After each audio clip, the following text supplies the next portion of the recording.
अहले तरीक़तुल मुस्तकीम उलमाए दीन आशिकान रसूल गुलामान नबी तालिब व तालिबात ख़वातीन व हज़रात अस्सलामु अलैकुम व रहमतुल्लाहि व बरकातुहू।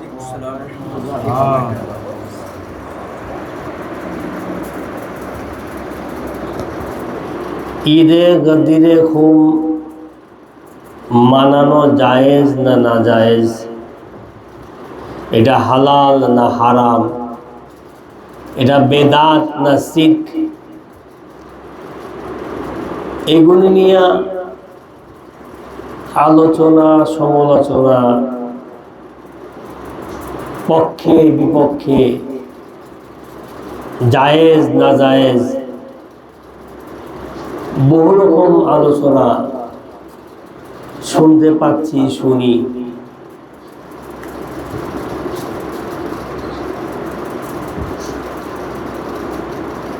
মুসলমানদের ঈদ দুটা উম্মতে মুহাম্মাদী। আউয়ালুল ঈদ হচ্ছে ঈদে মিলাদুন নবী, ফি হাযাল ঈদুল আউয়ালিন ওয়া লিহাযাল ঈদুল মিলাদুন নবী। हाज़ल इतनाइन ईद ईद गदीरे खूम।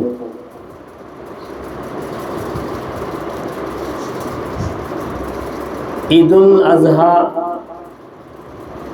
ईदुल फितर। ईदुल फितर मूसा अलैहिस्सलामेर ईद, ईदुल अज़हा इब्राहिम अलैहिस्सलामेर ईद। কিন্তু আমার হাবিব রাসূল আকরাম সাল্লাল্লাহু আলাইহি ওয়াসাল্লাম তিনি পালন করেছেন, সেজন্য আমরাও করি। এটা নিয়ে কোনো দ্বিমত নাই, ঝগড়াও নাই, ঝগড়া হওয়া উচিত না। তবে রাসূল আকরাম সাল্লাল্লাহু আলাইহি ওয়াসাল্লাম যে উনার পবিত্র জবান থেকে যে দিনকে तमाम कायनातेर जन्य निर्धारित कर दिएছেন, जे दिन के अल्लाह रब्बुल आलमीन दिनेर परिपूर्णता दान करेছেন, जे दिन के अल्लाह पाक इस्लाम के परिपूर्णता घोषणा करेছেন, সেই দিনের তাৎপর্য আছে কি নাই এটা আপনাদের বিবেকের উপরে ছেড়ে দিলাম। দ্বিতীয় কথা হচ্ছে, আজকে একটা ক্লিপ দেখতেছিলাম, মাই ভান্ডারের এক ওলামা, নাম হয়তো ইব্রাহিম সাহেব। আমি নর্মালি কারো নামটা কখনো নেই না বা কারো নাম নিয়ে কথা বলি না, কিন্তু বলতে বাধ্য হচ্ছি। উনি বলতেছেন গাউসুল আজম মাই ভান্ডারী। গৌসুল আজম এই জামানাতে একজনে ছিলেন হযরত গৌসে পাক গোলাম রহমান সাহেব। তিনি আল্লাহর ওলি, এতে কোনো ভুল নাই। উনার যিনি মাথার তাজ, তিনি হচ্ছেন আজিমপুর বড় দায়রা শরীফের হযরত দায়েম রহমতুল্লাহ আলাইহি। বা উনি আজিমপুর দায়রা শরীফের তরিকতের জগতের গোলাম বা মুরিদ। উনার যিনি মাথার তাজ বা তাজের যারা তাজ ছিলেন, তারা নিজেদেরকে গৌসুল আজম বলেন নাই, বা আজও তার পরিবারে কেউ বলে না গৌসুল আজম দায়েম সাহেব।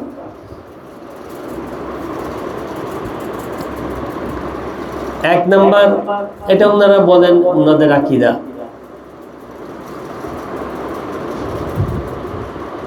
কিন্তু উনি যে কথাটি অবজেকশনমূলক বলেছেন যে ঈদে গাদিরে খুব মানাটাই বেদাত, এটা হারাম, এটা মানা যাবে না, এবং যারা মানে তারা বেদাত করে। আসলে আমি এর আগে একটা কথা আপনাদেরকে বলছিলাম, আমাদের সমাজে সস্তা কিছু ফতোয়া আছে, ন্যায্য মূল্য ফতোয়া, যেই সম্বন্ধে যার কোনো জ্ঞান নাই সেই সম্বন্ধে সস্তা ফতোয়া হচ্ছে বেদাত বলে দেওয়া। সস্তা ফতোয়া বেদাত বলে দেওয়া।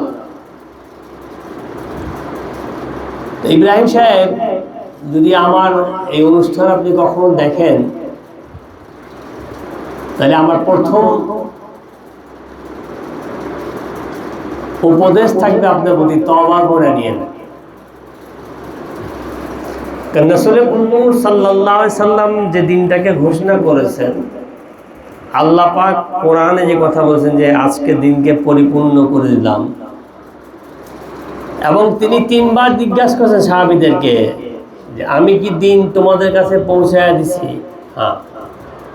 কোরআন পৌঁছেছি, আল্লাহর বাণী পৌঁছেছি। আমি কি তোমাদের জীবনের চেয়ে অধিক অধিকার রাখি কিনা? সাহাবে কেরাম বলতেন যে ইয়া রাসূলুল্লাহ, জি। 3 বার জিজ্ঞাসা করছেন তোমাদের জীবনের চেয়ে অধিক আমার মর্যাদা আছে কিনা তোমাদের কাছে? সাহাবেরা 3 বার বলছে রাসূলুল্লাহ, আমাদের বাপ মা কুরবান, আমাদের জীবনের চেয়ে অধিক আমরা আপনাকে ভালোবাসি। তখন তিনি বললেন আমি তোমাদের মাওলা কিনা? এই আগে যে কথাগুলো সেই কথাগুলো এভাবে আসে না, যার পরে একটু কনফিউশন থেকে যায়। আমি তোমাদের মাওলা কিনা? সাহাবী বলেন যে আপনি আমাদের মাওলা। মাওলা মানো কিনা? জি হুজুর মানি। মাওলা জানো কিনা? জি হুজুর জানি। তখন মাওলায়ে কায়নাতে হাত ধরে উঁচু করে বললেন যে মান কুনতুম মাওলা ওয়া হাযা আলিউল মাওলা। নারায়ে তাকবীর, আল্লাহু আকবার, নারায়ে তাকবীর, আল্লাহু আকবার, নারায়ে তাকবীর, আল্লাহু আকবার, নারায়ে রিসালাত, ইয়া রাসূলুল্লাহ, নারায়ে রিসালাত, ইয়া রাসূলুল্লাহ, নারায়ে রিসালাত, ইয়া রাসূলুল্লাহ, নারায়ে হায়দারি, ইয়া আলী, হায়দারি, ইয়া আলী, নারায়ে হায়দারি, ইয়া আলী। এখন এই কথাটা যেহেতু তিনি বলছেন যে আমি যাদের যাদের মাওলা, আলী তাদের মাওলা। আপনার পীর যেদিন জন্মাইছে সেদিন যদি আপনি খোশরেশন পালন করতে পারেন, আপনার বাবা যদি মারা গেছে মৃত্যুবার্ষিকী পালন করতে পারেন, আপনার বিবাহ বার্ষিকী পালন করতে পারেন, এতে বেদাত হয় না, হওয়াটা উচিত না, আমিও মনে করি না। তো যার বেলায়াতের কারণে আপনার মুর্শিদকে মুর্শিদ জানেন, যার বেলায়াতের কারণে নিজেরা ব্যবসা করেন এখন পীরের নামে, যার বেলায়াতের কারণে আপনাদের 14 গোষ্ঠী চলে যার সৎকা দিয়া, যার বেলায়াতের কারণে আপনারা আজকাল পীরের ব্যবসা করতেছেন, তার সেই দিবস যদি বেদাত হয় তাহলে আপনারা আজ পর্যন্ত যা করেছেন প্রত্যেকটা জিনিস বেদাত। আজ পর্যন্ত তরিকতের নামে যা করতেছেন সবকিছু তাহলে বেদাত। কথা বলার আগে একবার ভাববেন কোথায় কথা বলতেছেন। মাওলায়ে কায়নাতের বেলায়েতিকে অস্বীকার করলে আপনি মুসলমানই না, তরিকত তো অনেক পরের কথা।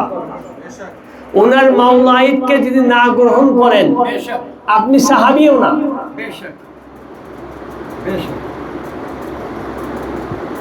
ওনার মাওলায়েতকে স্বীকার করলে আপনার ঈমানে পরিপূর্ণতা থাকবে। ওনার মাওলায়েতের ঘোষণা করলে আপনি মুসলমান থাকবেন। ঈদ মানে কি? খুশি। এর চাইতে বড় খুশি হতে পারে নাকি? যেদিন রাসূল যাবার আগে তার অভিভাবক দিয়ে যাচ্ছেন আপনাকে, আপনার আমার ঈমান বাঁচানোর অভিভাবক দিয়ে গিয়েছেন, তো সেদিন কেন ঈদ হবে না? আপনি মানেন না মাইনেন না, আপনি মানেন না মাইনেন না, হাসরের মাঠে দেখবো না আপনার কোন বন্দেগী কাজে আসে? আপনার কোন বন্দেগী কাজে আসে?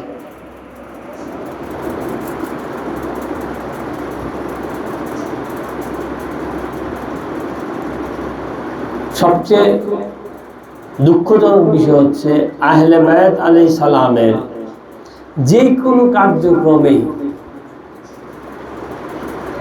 আহলে ইবলিসের বড় কষ্ট হয়। আহলে বায়াতের যে কোনো কার্যক্রমে আহলে ইবলিসের বড় কষ্ট হয়। তো আমরা আহলে ইবলিসের দলের অন্তর্ভুক্ত না। আহলে বায়াত আলাইহিস সালামকে ভালোবাসতে পারি না সেটা ভিন্ন জিনিস, কিন্তু ভালোবাসার চেষ্টা করি। মর্যাদা দিতে পারি না, কিন্তু মর্যাদা দেওয়ার চেষ্টা করি। তাদের পরিপূর্ণ মূল্যায়ন করতে পারি না, কিন্তু মূল্যায়ন দেওয়ার চেষ্টা করি। অন্তত এতটুকু করি, যারা আহলে বায়াতের খেলাফ কথা বলে তাদের সাথে সম্পর্কই করি না, আমরা সম্পর্কই রাখি না, এইটুকু করি। বাকি জীবন যদি বেঁচে থাকে বাকিটাও করবো ইনশাআল্লাহ। কিন্তু আহলে তরিকতের নামে এই সমস্ত ভণ্ডামি আল্লাহর রাস্তায় করেন না। আবু বকর সিদ্দিকের মর্যাদা বেশি থাকতে পারে, তালহা বিন জুবাইরের মর্যাদা বেশি থাকতে পারে সাহাবীদের মধ্যে, ওমর ফারুকের মর্যাদা বেশি থাকতে পারে সাহাবীদের মধ্যে, ওসমান গনির মর্যাদা বেশি থাকতে পারে সাহাবীদের মধ্যে। কিন্তু সাহাবীদের মর্যাদা একদিকে, আলী আলাইহিস সালামের মুকাম আরেকদিকে। তামাম সাহাবীর মর্যাদা যেখানে শেষ হয়, মাওলা আলীর মুকাম সেখান থেকে শুরু হয়।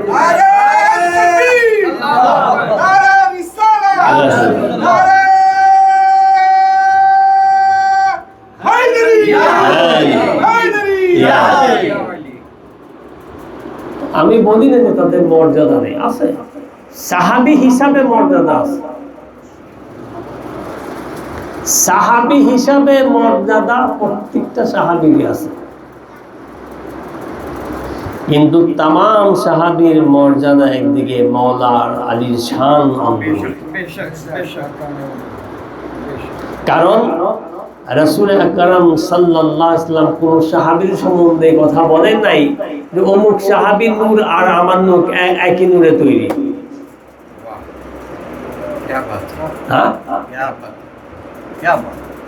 রাসূল বলে নাই যে অমুক সাহাবীর নূর আমি মুহাম্মাদের নূর একই নূরে তৈরি।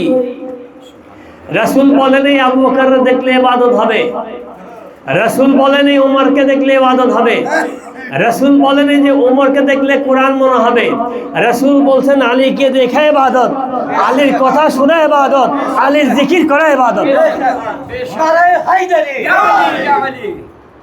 রাসূল যেটা ডিক্লারেশন করেছেন সেটাকে আপনি আবার কিভাবে করেন? আমি আর আলী একই নূরে তৈরি। বুখারীর হাদিস, তিরমিজির হাদিস, আপনি কত হাদিস দিবেন? আছে কোন সাহাবীর ব্যাপারে? সাহাবী রাসূলকে মানছে সাহাবী হয়েছে, সাহাবী রাসূলকে মানার পরে সাহাবী হয়েছে। মানা কখন মানছে? যখন জানছে তিনি রাসূল। কখন জানছে? যখন ডিক্লারেশন হয়েছে। নবুয়তের যখন এলান হয়েছে তারপর থেকে সাহাবী, নবুয়তের এলানের পর থেকে সাহাবী। কিন্তু নবুয়তের এলানের পূর্বের থেকে আলী রাসূলের মহব্বতে ছিলেন।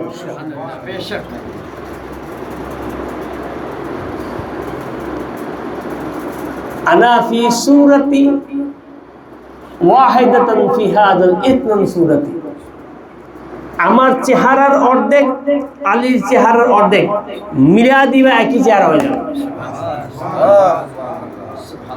আনা সূরাতি ওয়াহিদাতুন ফি নাফসি নুসি ফি সূরাতি, অর্ধেক অর্ধেক করবা, দুইটা মিশা দিবা একটা মুহাম্মদ হয়ে যাবে।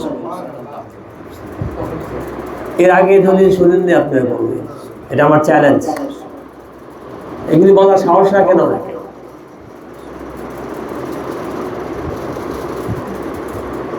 আমার মেয়ে ফাতেমাকে আমাকে মিশিয়ে দিবে একই চেহারা, হাসনাইন কারণকে মিশা সামনে রাখবে একই মোহাম্মদ দেখবা। মুহাম্মাদুর রাসূলুল্লাহ সাল্লাল্লাহু আলাইহি ওয়াসাল্লাম ওনার পবিত্র জবান থেকে যাদেরকে নিজের সুরত বলেছেন তারা আর যারা ওনার কদমের নিচে থাকেন তারা এক, তারা এক না। আমি কথা বলিনি যে সাহাবীদের সম্মান নাই, মর্যাদা নেই, অবশ্যই আছে। আমার চেয়ে আপনার চেয়ে বেশি আছে, আমার চেয়ে আপনার চেয়ে বেশি আছে, হযরত গাউসুল আজমের চেয়ে বেশি আছে, হুজুর গায়েব নওয়াজ চেয়ে বেশি আছে, হুজুর দাদাগঞ্জ চেয়ে বেশি আছে। কিন্তু তাম সাহাবীর ইজ্জতের শেষ যেখানে, আলে রাসূলের শুরু সেখানে। এই আকীদা থাকতে হবে, পার্থক্য এখানে থাকতে হবে। যদি না থাকে আপনি মুসলমান না, আপনি মুসলমান না। হযরত গাউসুল আজম মানে নেই, কে বলছে আপনারা? হযরত গাউসুল আজম মৌলায়ে কায়নাতে গদির কে মানে নেই, কে বলছে আপনারা? হুজুর গরিব নওয়াজ মৌলায়ে আলী গদির কে মানায় নেই, কে বলছে আপনারা? ইতিহাস কতটুকু পড়ছে?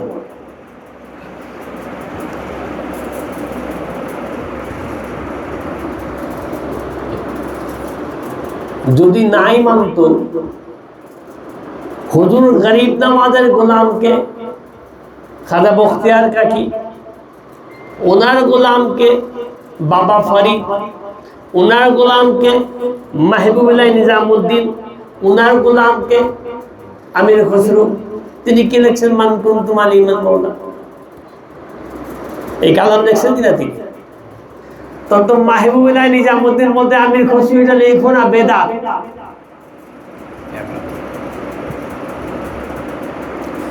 নিজামুদ্দিনের বাবা ফরিদ বলতেন নিজাম তোমার শিষ্যরা না করে, এটা বেদাত। বাবা ফরিদে বাবা কুতুব বলতেন এই ফরিদ তোমার নাতিকে বলে এটা বেদাত। তাকে হুজুর গরিব নওয়াজ বলতেন এটা লিখতে না করে, এটা বেদাত। যদি আমির খসরু রহমতুল্লাহ আলাইহি তিনি যখন একটা শের লিখছিলেন, ওনাকে জিজ্ঞাসা করে তোমার মুর্শিদ কোথা থাকে, তো উনি রুহানি ভাবে গিয়া কোথাও পান নাই, আর সাজিমেও গিয়া পান নাই। আর বলতে এখানে এইভাবে ডাকো, খোদা খুদ মেরে মসজিদ নাম আগা খুসরা মোহাম্মদ সাম্মে মাহবুব কে সব্বুল দায়মান মুদা।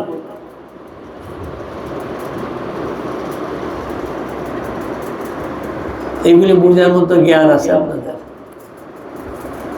যদি থাকতো তাহলে ফতুয়াবাজি করতেন না যে ঈদে গাদিরে খুব মানানো যায় না। ভাই আপনি মানান না, সমস্যা নেই, আপনি মানান না, সমস্যা নেই, আমরা কাউকে মানতে বলি না। হ্যাঁ, যাদের সাথে আমার সম্পর্ক আছে তাদেরকে বলি। আল্লাহ বলছে যে সত্য তুমি জানো, জানা দাও। আল্লাহ বলেন যে ঘাড়ে হাত দিয়ে মানা দাও। আল্লাহ বলেন যে কারো ঘাড়ে হাত দিয়ে এটা মানাও। আল্লাহ বলছে তুমি আমার সম্বন্ধে, আমার দিন সম্বন্ধে, আমার আহলে বায়ত সম্বন্ধে জানো, তোমার দায়িত্ব পালন করে দাও, জানা দাও। আল্লাহ কোথাও বলেন যে ঘাড়ে হাত দিয়ে মানা দাও না, এটা ইসলাম পছন্দ করে না। আমাদের কাজ বলে দেওয়া, মানা না মানা আপনার ব্যাপার। আর কথায় কথায় ঝগড়া করে, এটা জাহেলদের ব্যাপার। কোন উলামায়ে দ্বীন, হাক্কানি আলেম, আশিকা রাসূল ওরা ঝগড়া করে না, ওরা কথা কথা চ্যালেঞ্জও করে না। হ্যাঁ, একটা জায়গায় চ্যালেঞ্জ করে, সেটা হলো যে রাসূল আল্লাহ রাসূলের সামনে গুস্তাখি করলে, মিথ্যা অপবাদ দিলে, সেখানে তারা চ্যালেঞ্জমূলক কথাবার্তা বলে, আসতে বলে, কিন্তু তখন কেউ আসে না। সালাফি বলেন, ওহাবি বলেন, ব্রিটিশ কলোনির দালাল বলেন, এরা কোয়ার্টার পর্যন্ত খেলা খেলে, সেমিফাইনালে আসে না, ফাইনালও আসে না। এরা লিগ পদ্ধতিতে কোয়ার্টার ফাইনাল পর্যন্ত আসে, সেমিফাইনালে আউট, ফাইনাল তো আসেই না। এখন মাওলায়ে কায়নাত ওনার যে অবদান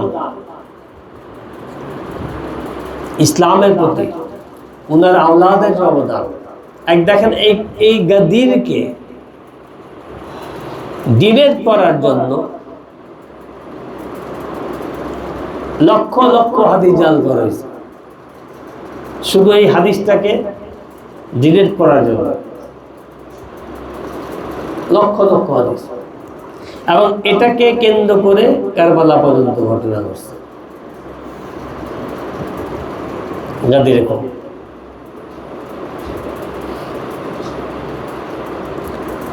কারবালাতে যা ঘটছে,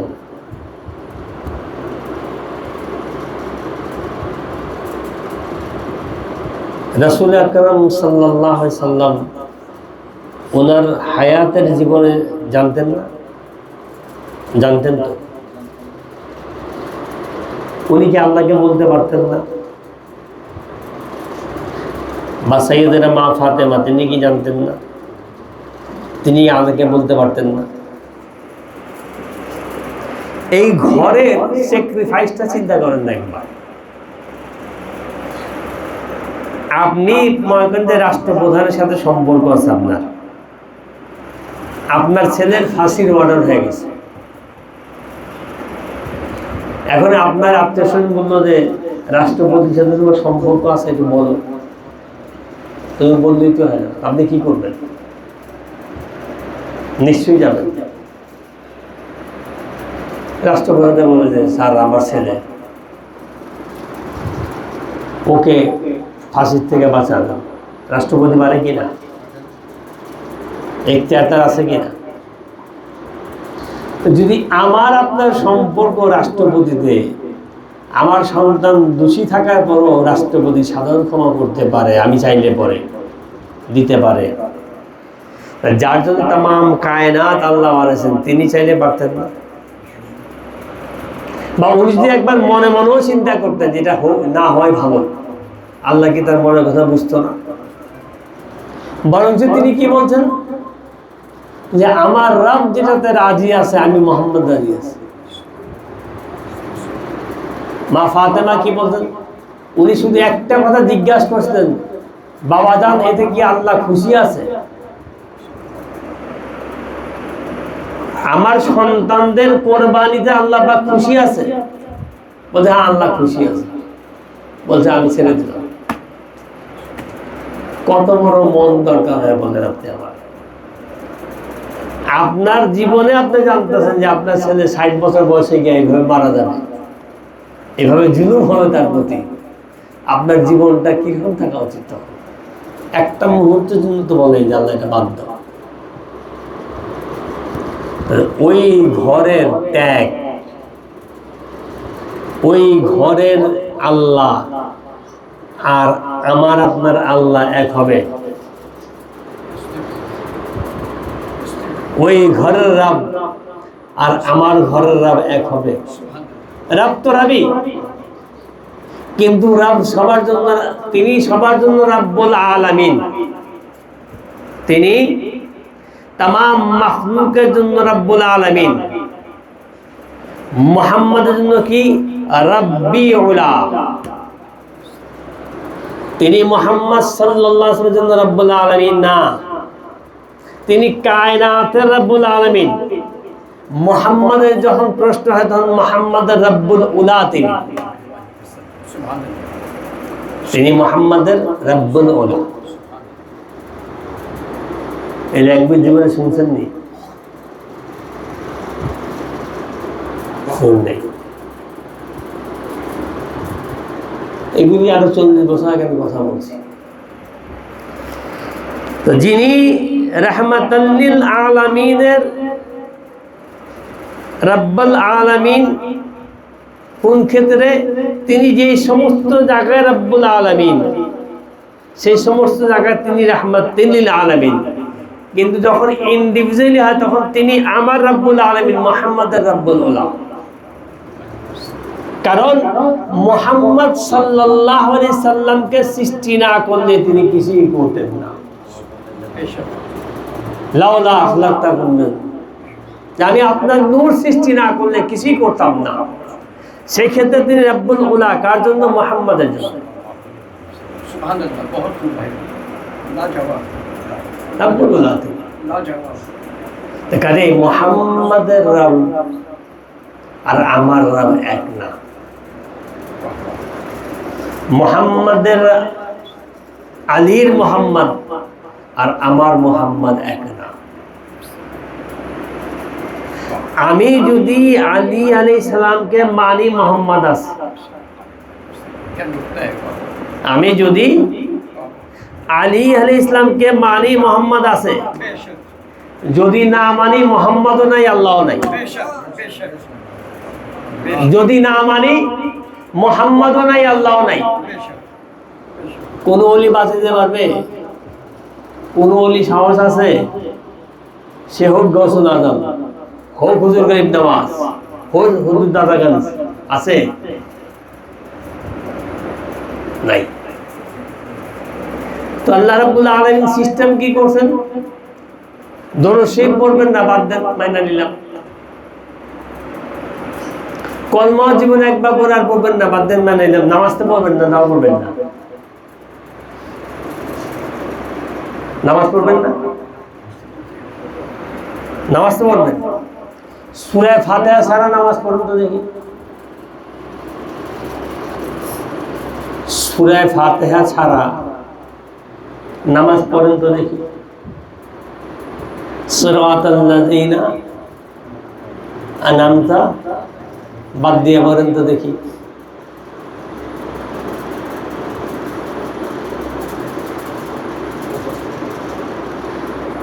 এটার ব্যাখ্যা যেভাবে আমাদের উলামারা করছে, ওই সমস্ত পথে, যে সমস্ত পথে তোমার নবী, রাসূল, ওলি, গাউস, কুতুব, কোরআন কি ওই সমস্ত নবীর প্রতি নাযিল হয়েছে না মুহাম্মাদের প্রতি হয়েছে? এইটা একটা ট্যাক্টফুলি প্রতারণা, এটা টেকনিক্যালি প্রতারণা। ওই পথে চালাও যে পথে তোমার নবী রাসূল, নবী রাসূল। আর স্টেট বলো না, ওই পথে চালাও যে পথে রাসূল আল রাসূল চলে গেছে। পথ তো ওইটাই, যেটা মুহাম্মদ সাল্লাল্লাহু আলাইহি ওয়াসাল্লামের পথ। ওই পথে আলী আছেন কিনা? ওই পথে মা ফাতেমা আছেন কিনা? হাসনান কারিমেন আছে কিনা? 12 ইমাম আছে কিনা? এরপরে না সাহাবী আসবে। রাসূলের যে পথ, সেই পথে পরিচালনা করো। আলে রাসূল যে পথে চলছে, এরপরে এদের নামাজ নেই। এটাকে হালকা করার জন্য রাসূল আলে রাসূলের বাদ দিয়ে আমরা ব্যাখ্যা কি করছি? ওই পথে চালাও যে পথে তোমার নবী রাসূল প্রিয়জন চলে গিয়েছে। মানে এখানেও যাতে আলে রাসূলের নাম উল্লেখ না হয়, তাফসীরে এখানেও বাটপারি। তাফসীরে এই সমস্ত জায়গায় বাটপারি করা হয়েছে, কিন্তু যারা মূল মুফাসসিরিন তারা কিন্তু ঠিকই লিখছে। ইমাম ফখরুদ্দিন রাজি থেকে শুরু করে যারা আহলে সুন্নাতের মুফাসসিরিন, তারা কিন্তু ঠিকই তাদের নাম আগে উল্লেখ করছে। যেহেতু আমরা সবাই আরবিক জানি না, বাংলা যা পাইছে দেখে দিচ্ছে, আমরা তাই পড়তেছি।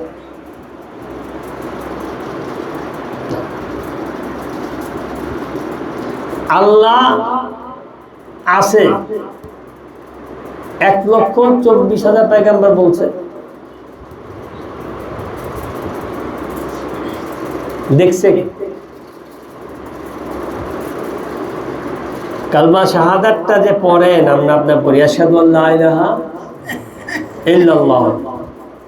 আচ্ছা, এইখানে আরেকটা বলি, রাসূল আকরাম সাল্লাল্লাহু আলাইহি ওয়াসাল্লাম বলতেছেন আশহাদু আল্লা ইলাহা ইল্লাল্লাহ। মাওলানা কায়নাতের বয়স তখন 7 বছর। পিছন থেকে তিনি বলতেছেন আশহাদু আন্না মুহাম্মাদান আবদুহু ওয়া রাসূলুহু। পিছন থেকে তিনি বলছেন আশহাদু আন্না মুহাম্মাদান আবদুহু ওয়া রাসূলুহু। 7 বছরের একটা ছেলে উনি কি বুঝলো যেটা বলতে হবে? এবং কিয়ামত পর্যন্ত যদি আপনি কালিমা শাহাদাত না পড়েন আপনি পরিপূর্ণ মুসলমানই না।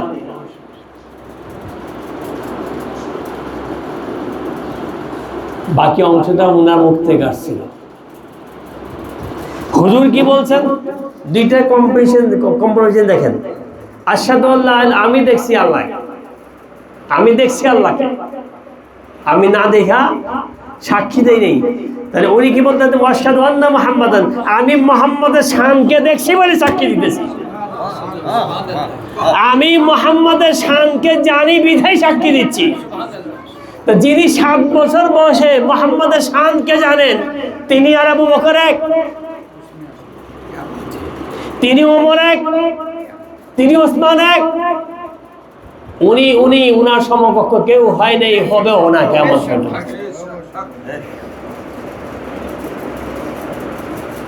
এগুলি আমাদের সমাজ থেকে আলোচনা উঠে গিয়েছে বা অনেকে সাহসও পায় না। কিন্তু আমি এগুলি কথা আরো 40 বছর আগেও, এই সমস্ত আলোচনা আমি 40-50 বছর আগেও করেছি। দলিল ছাড়া আমি কোনো কথা বলি না। এটা বাবে ইসলাম যে হাদিসগুলি আছে, এই হাদিসগুলিতে দেখেন এইখানে কি কথাগুলি বলা আছে। ইসলামের যে বাব, ইসলামের যে দোয়ার বা ইসলামের যে দরজা, এই হাদিসগুলিতে এগুলি আছে। তো যার এত বড় শান, যার শাহাদত, আপনি কালমা শাহাদত করতেছেন, তাকে অন্য কারোর সাথে কম্পেয়ার করতেন কথা নেই। আরেকটা মজার বিষয় বলি আপনাদেরকে, যিনি সারাবি ছিলেন, যিনি সারাবি ছিলেন তাকে আউয়ালুন সাহাবীর বলতে রাজি আছেন।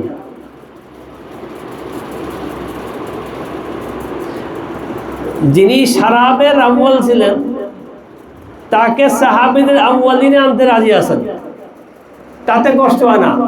কিন্তু যাকে রাসূল বলছেন যে আমি আর একই বিরত, তাকে মানতে কষ্ট হয়। আপনি কেমন মুসলমান?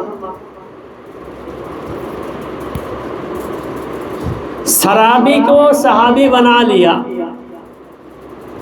शराबी को सहाबी बना लिया अपने पलपोतों के ताकत में, आले नबी को छोड़ दिया अहले उसूल के लिए। হইল ইসলাম। তাদের ক্ষমতার ভয়ে সারাবিকে সাহাবি বলতেছে, কিন্তু নিজের বিবেকে শয়তান এমন ভাবে হামলা করছে যে আল্লাহর রাসূলকে ভুলে গেছে।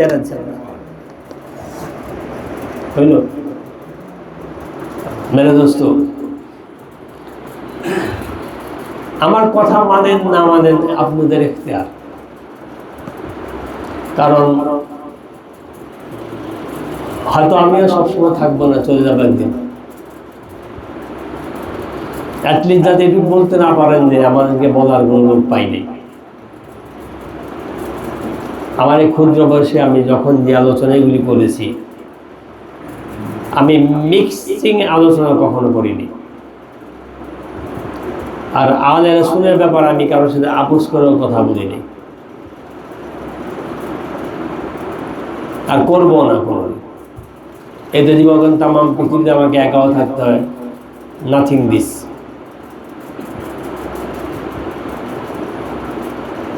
আমার কোনো সমস্যা নাই।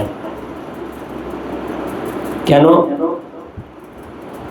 আমি ওই আল্লাহকে চিনি যে আল্লাহর কথা মুহাম্মদুর রাসূলুল্লাহ সাল্লাল্লাহু আলাইহি ওয়াসাল্লাম। আমি সেই মুহাম্মদকে চিনি যে মুহাম্মদের কথা আল্লাহ পাক নিজে বলছেন। আমি কিতাবের মুহাম্মদ আর মোল্লাগো মুহাম্মদকে চিনি না। তো যিনি আমাকে পাঠিয়েছেন, আমার সমস্ত জিম্মা তিনি নিয়েই পাঠিয়েছেন দুনিয়াতে। আমার এই ভয় নাই যে আমার কোনো ভক্ত, কোনো তালেব, কোনো আত্মীয় স্বজন, কোনো বন্ধু বান্ধব না আসলে আমি চলতে পারবো না। Nothing this.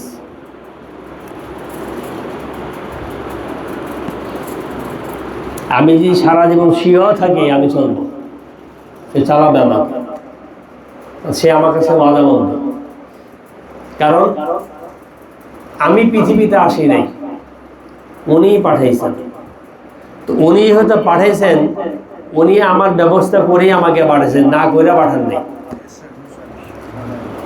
যদি না কইরা পাঠান তাহলে তিনি রব্বুল আলামিন না, তিনি রব্বুল আলামিন না। আমরা এমন এমন জায়গায় ভুলগুলি করি, আর এই ভুলগুলির জন্য সবচেয়ে বড় দায়ী এখনকার মোল্লারা আর পিছাওরা। এই দুনিয়া করতে করতে হইব, কেন করতে হইব? অমুকে না মানলে সমাজ কেন মানতে হইব? তাহলে কি আল্লাহ কোরআনে মিথ্যা বলছে যে ওয়াত ইজ্জু মান তাশা ওয়া তাযিল্লু মান তাশা বিয়াদিকাল খায়র?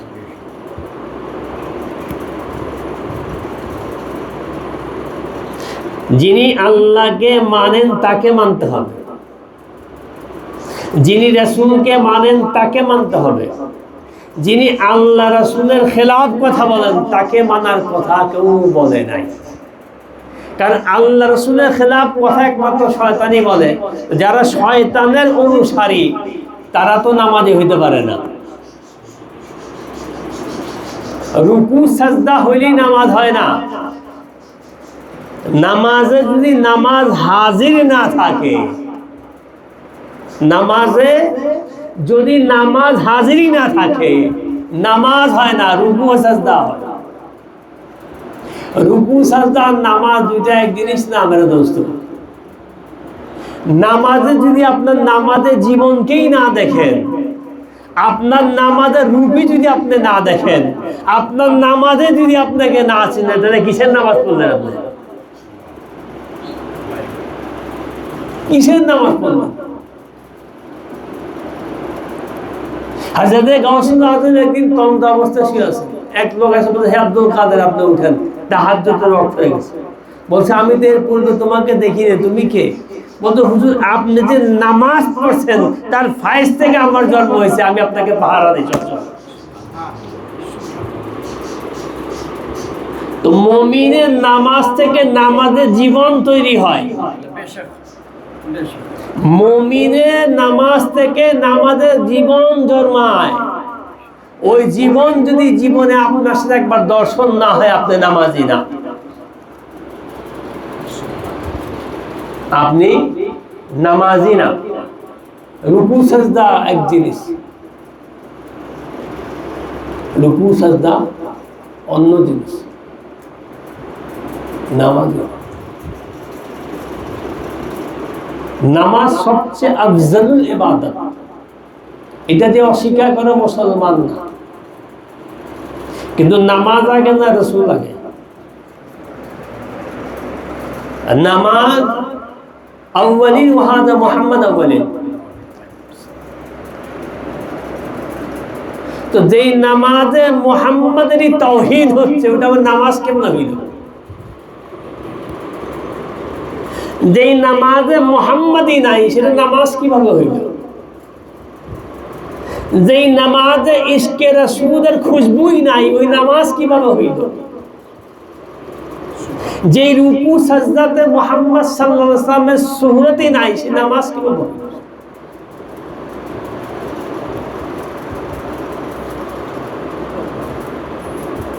আপনার আমার প্রত্যেকটা মুসলমানের বন্দেগীর মূল জিনিস হচ্ছে মুহাম্মদুর রাসূলুল্লাহ সাল্লাল্লাহু আলাইহি ওয়াসাল্লাম। আর মুহাম্মদুর রাসূলুল্লাহ সাল্লাল্লাহু আলাইহি ওয়াসাল্লামের মূল হচ্ছে আলে রাসূল। আলে রাসূলের খেয়াল যদি না থাকে, আলে রাসূলের জন্য যদি আপনার সম্মান না থাকে, আলে রাসূলের প্রতি যদি আপনার শ্রদ্ধা না থাকে, আপনার কোনো বন্দেগী কাজ আসবে না। সওয়াব অন্য জিনিস। আরেকটা কথা আমি আপনাদেরকে বলে দিই, আমাদের সমাজে একটা প্রচলন কথা আছে, কোরআন শরীফ এক হরফ পড়লে 10টা সওয়াব পাওয়া যায়। আমি এটা অস্বীকার করি না, পাওয়া যায়, আল্লাহর কালাম পাইতেই পারে। এই হাদিসটা কারা বানাইছে? রাসূল সাল্লাল্লাহু আলাইহি ওয়াসাল্লাম তিনি বলছেন, কোরআনকে বুঝা এবং যাই না পড়ো।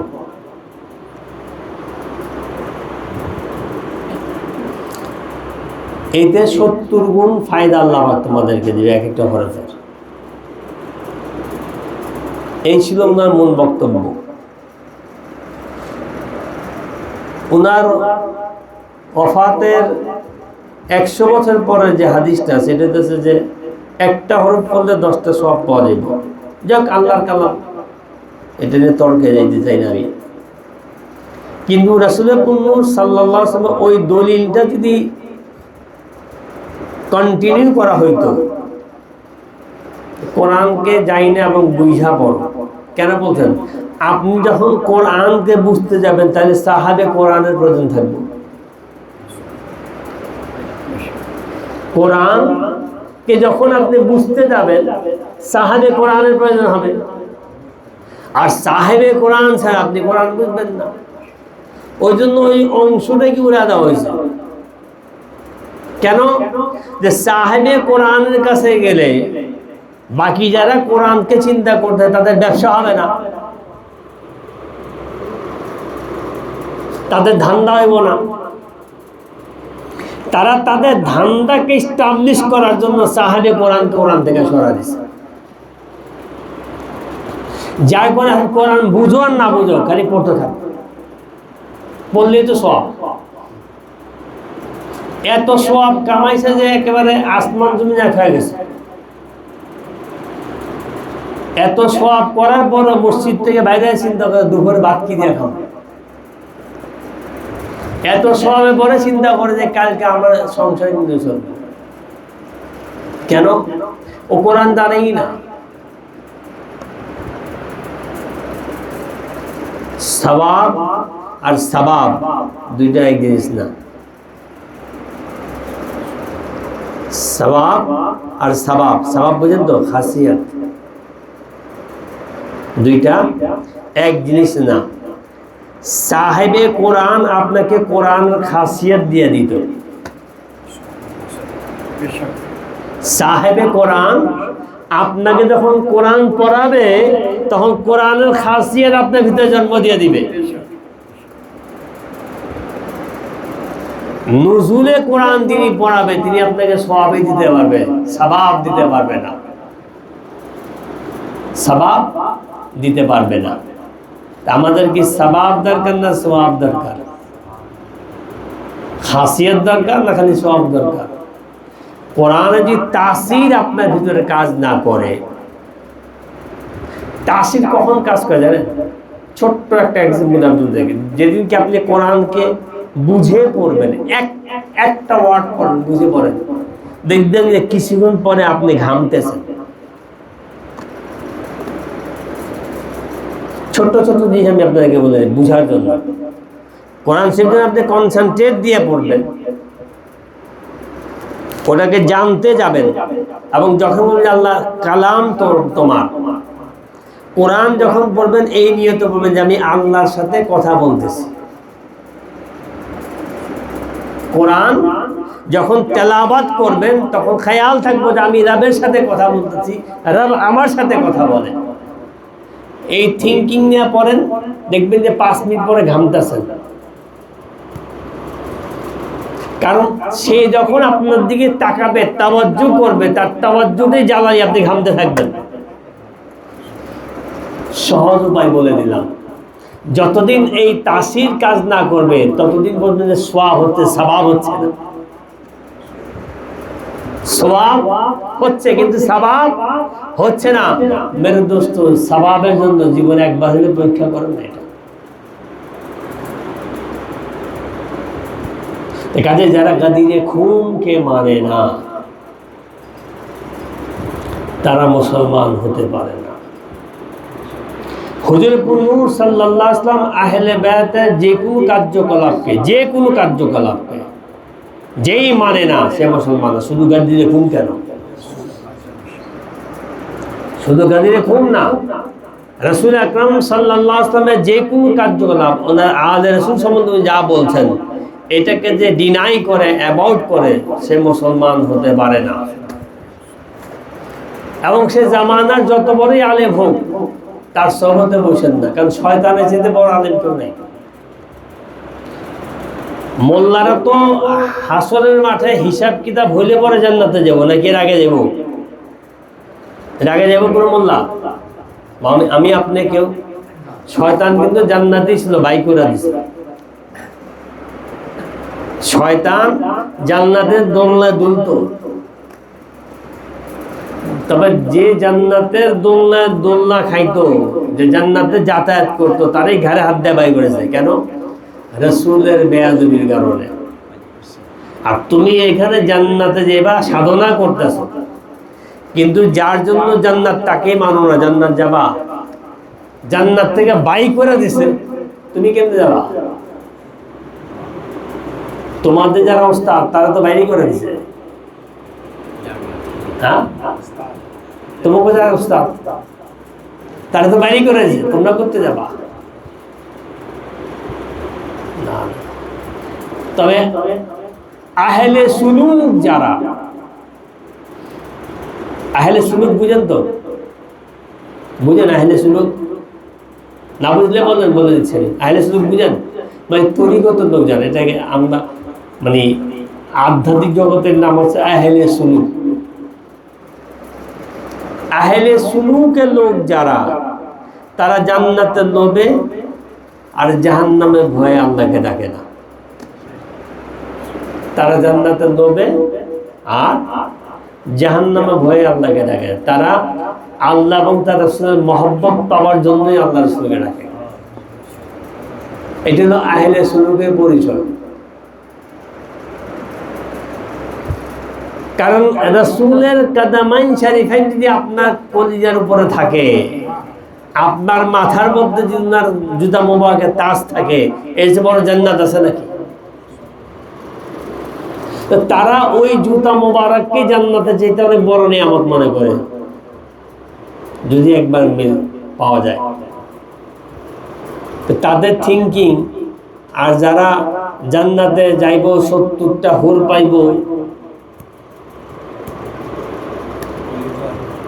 পিকনিক করতে যাবো আর এনজয় করবো, তাগো চিন্তা আর এগো চিন্তা এক হইল। আগে তো আপনি জান্নাত গেলে 70টা হুর পাবেন, রসুল পাবেন কিনে কথা নাই, রসুলের সাক্ষাতের উপরে কথা নাই। একেবারে কম পাইলে 70টা পাবেন, বেশি তো আরো আছেই। কত বড় কামবাক হইলে এমনি কথা বলতে পারে।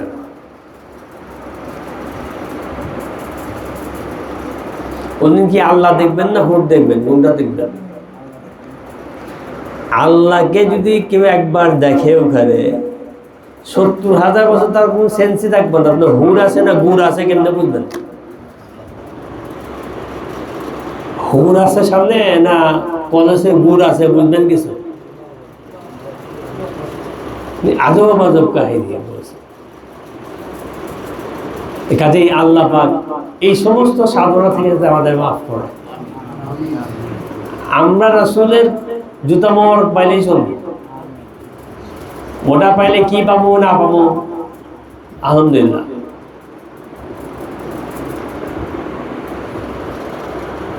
রওজায়ে রাসূলে যদি কোনোদিন হাজিরি হয়,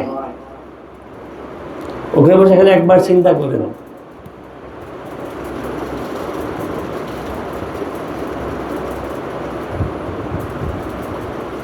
যে ওই স্থানের শান্তি কি, ওখানকার মর্যাদা কি, ওখানকার মোকাম কি। যে চিন্তা ভাবনা দিয়ে আসছিলাম, এখান থেকে আমার আর বঞ্চিত করেন না। আপনি দেখবেন যে যতদিন বেঁচে থাকবেন আপনার ভিতরে শান্তি থাকবে। আপনি থাকেন বিশ্বে যেখানে থাকেন, আপনার হৃদয়ের ভিতরে শান্তি কাজ করবে। এখন ওখানে গিয়েও তো আমরা জান্নাতি চাই। মদিনাতে গিয়ে রাসূলের কদমের সামনে গিয়ে আমরা অনেকে জান্নাতি চাই। তখন ফেরেশতারা হাসে যে আমার একটা 14 নম্বর ছাগল আছে একটা, যেখানে জান্নাত থেকে ফেরেশতারা এসে তওয়াফ করে চলে যায়। এই জান্নাতে থেকে জান্নাত চেয়েছে। যখন যাবেন যে আসলে এই শান্তি, এই কল্যাণ, এই বরকত, এই ফায়েজ আমার ভিতরে সবসময় থাকে। আপনি দেখবেন যে পৃথিবী যেখানে থাকেন শান্তি থাকবেন, আনন্দ থাকবেন, সুখে থাকবেন। 10টা কাপড় ভালো পরলেন এটার নাম শান্তি না। 3 বেলা কাচ্চি খেলে এর নাম শান্তি না। শান্তি অন্য জিনিস। অনেকে পানি খাওয়া শান্তির থাকে, আবার অনেকে বিরিয়ানি খাওয়া শান্তি পায় না। শান্তি খাওয়া দাওয়া পড়ার মধ্যে নেই। হৃদয়ে শান্তি রাসূলের মহব্বতের সাথে সম্পর্কিত। কারণ এই মহব্বত যাদের নাই তারা এখানেও কাঙ্গাল, ওখানেও কাঙ্গালি থাকে। তারা এখানেও বদনসিব, ওখানেও বদনসিব থাকে। তো ঈদ মানে কি? খুশি না? ঈদের ব্যাখ্যা কি? খুশি। তো মওলায়ে কায়নাতের ঈদে গাদিরে ঘুম আমরা মারাইছি, চেষ্টা করছি মারানোর। তো এই খুশির বদৌলতে তো কিছু চাওয়া যেতে পারে। কি চাওয়া দরকার? চাওয়াটা যদি আমাদের এরকম হয় যে আল্লাহ এই ঈদে গাদিরে ঘুমে খুশিতে আমরা এইটুকু চাই, সর্বকালের জন্য, সর্বসময়ের জন্য, সর্ব অবস্থার সময় আহলে বায়াতের কদম মুবারক করে থাকতে চাই। আহলে বায়াতের কদমে করে থাকতে চাই। এবং আমরা আমাদের সন্তানরা, আমাদের সন্তানদের সন্তানরা, কিয়ামত পর্যন্ত যারা আসবে তারা যাতে অবস্থিত থাকে, তারা যাতে আহলে ইবলিসের দলের অন্তর্ভুক্ত না হয়। আল্লাহ পাক যাতে এখান থেকে পানা দান করে আমাদেরকে। অনেক কথাই বলেছি, বলার চেষ্টা করেছি। আমার যেহেতু আপনাদের প্রতি অধিকার আছে, এই জন্য শাসনমূলক কিছু কথা বলেছি। তবে এর অর্থ না যে আমি এটা এই সেন্সে বলছি যে আপনারা কেউ কিছু জানেন না। আমি জানি আপনি অনেক কিছু জানেন, বুঝেন। তবে বলার উদ্দেশ্য ছিল যে যাতে আল্লাহ পাক আমাদেরকে এই আলোচনাগুলিকে কন্টিনিউ করার তৌফিক দান করেন, এবং এখানে যাতে কারোর সাথে আপোষ করতে না হয় সেই তৌফিক দান করেন। এবং আমার দোয়া থাকবে যাতে আল্লাহ পাক আমাদের প্রত্যেকের সিনাকে আহলে বায়াতের মদিনা করে দেন, এবং তাম পৃথিবীর প্রত্যেকটা খানকাকে আহলে বায়াত আলাইহিস সালামের খানকা গা করে দেন। তাম পৃথিবীর প্রত্যেকটা মসজিদকে, প্রত্যেকটা মসজিদের মিম্বারকে হুসাইনিয়াত করে দেন। আল্লাহ পাক যে তৌফিক দান করেন। আমার কথায় যদি কেউ কোনো কষ্ট পেয়ে থাকেন, রাসূল আমাদের রাসূলের ওয়াস্তে মাফ করে দিবেন। ওয়া আখিরু দাওয়ানা আলহামদুলিল্লাহি রাব্বিল আলামিন।